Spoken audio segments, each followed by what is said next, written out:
acompanham também pela internet, as leituras desta quinta-feira da primeira semana da Quaresma. Na primeira leitura, somos convidados a refletir sobre a importância de nossas obras. O profeta Ezequiel nos apresenta uma série de atitudes e dizendo: quem assim praticar, este viverá, ou seja, terá a vida de Deus em seu coração. Então, a insistência da igreja nas nossas boas obras no tempo da Quaresma. A carta de São Tiago também nos diz que a fé sem as obras é morta.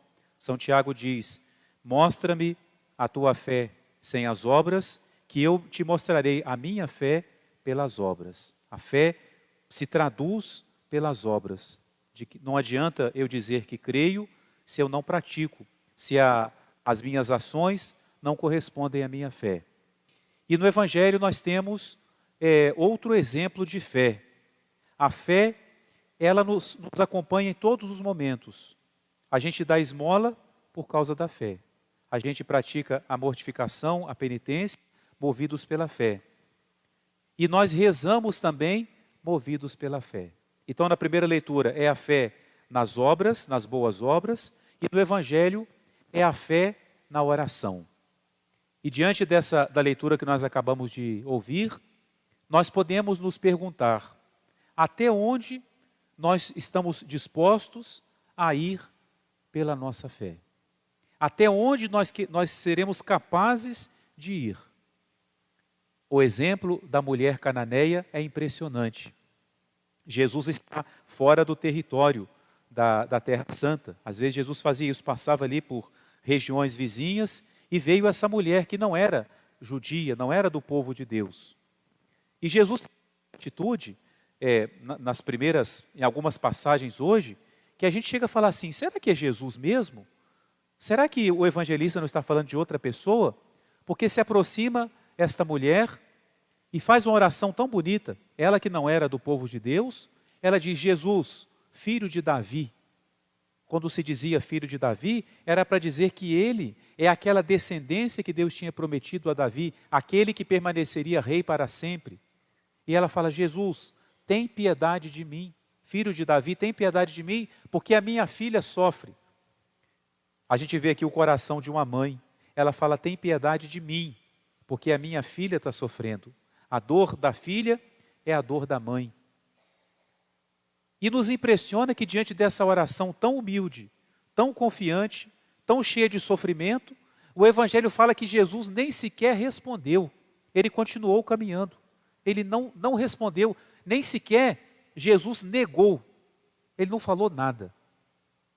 E a mulher continuou falando, gritando: Jesus, tem piedade de mim. Jesus, tem piedade de mim. Ela foi andando atrás, porque em seguida os apóstolos se aproximam de Jesus e falam assim: Senhor, despede essa mulher, ela está gritando atrás de nós. O que é o egoísmo do ser humano?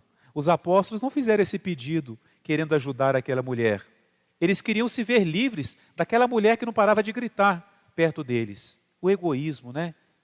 Até para pedir coisa boa entra o egoísmo. Eles falam para Jesus: Jesus, despede essa mulher, Jesus, ela está gritando muito. E aí Nosso Senhor, que não tinha respondido, agora nega. Ele fala: não, eu fui enviado para as ovelhas que se perderam da casa de Israel. A primeira missão do Messias era vir para o povo de Deus. E através deles é que a salvação ia se espalhar. Então Jesus fala: eu fui enviado para as ovelhas que se perderam da casa de Israel. A mulher escutou. O que ela faz? Talvez um de nós nesse momento: bom, eu tentei. Achei que ele podia me ajudar. Voltaria para casa. Não. Ela falou: Senhor, valei-me. Valei-me, Senhor. E aí Jesus fala para ela. Jesus que primeiro não responde, Jesus que depois nega, agora dá uma resposta humilhante. Fala para ela assim: não está bem tirar a comida dos filhos e lançar aos cães. Jesus compara o povo de Deus com os filhos. E o restante das pessoas que ainda não acreditam em Deus com animais, com um cachorrinho.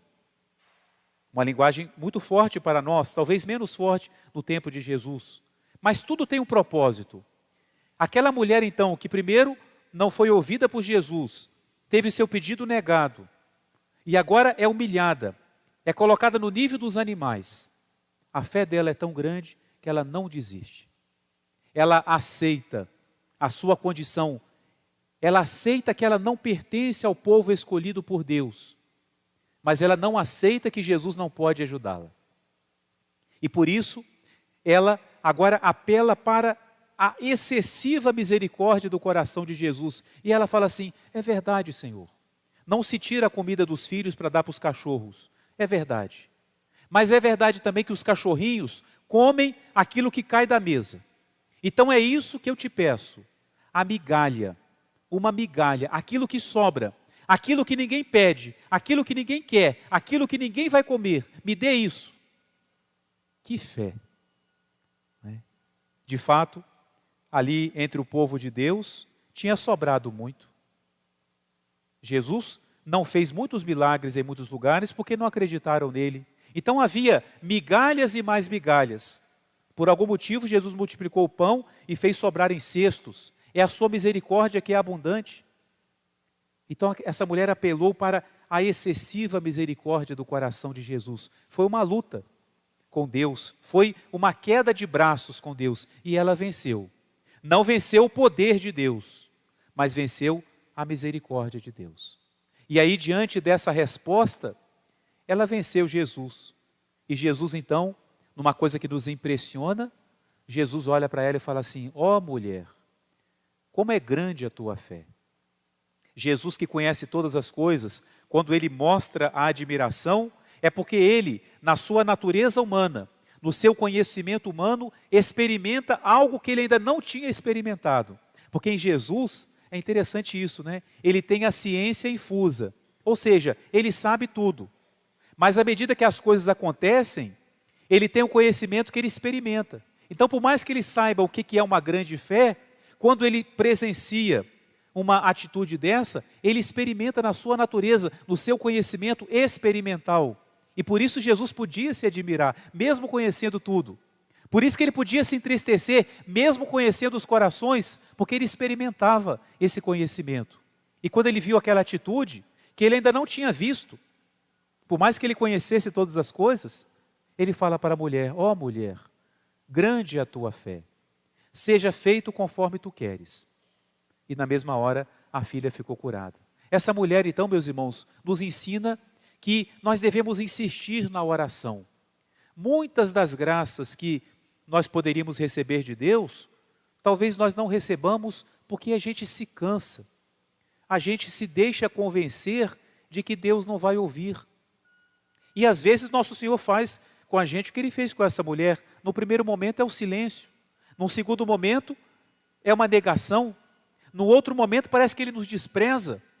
Mas lá no coração, Jesus já, desde o primeiro momento, Ele se compadeceu daquela mulher. Mas Ele quis, com seu conhecimento divino, sabendo a fé que ela tinha, Ele quis que acontecesse todo esse processo para ficar para nós um exemplo do que é fé. Um exemplo de como se deve rezar. Então esse é o nosso pedido hoje a nosso Senhor. Aquele pedido que os apóstolos fizeram a Ele: Senhor, ensina-nos a rezar. Ensina-nos a levar a oração até as últimas consequências, a não desanimar, a rezar com perseverança, com insistência, porque o próprio Jesus falou: pedi e recebereis, buscai e achareis, batei e vos abrirão a porta. Qual porta? A porta da misericórdia, a porta do coração de Jesus. Em nome do Pai, e do Filho e do Espírito Santo. Amém.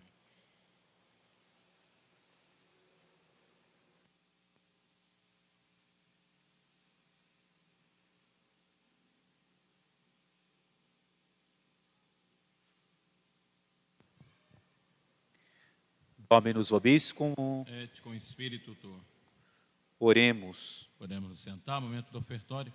Cantemos juntos o número 18 do folheto.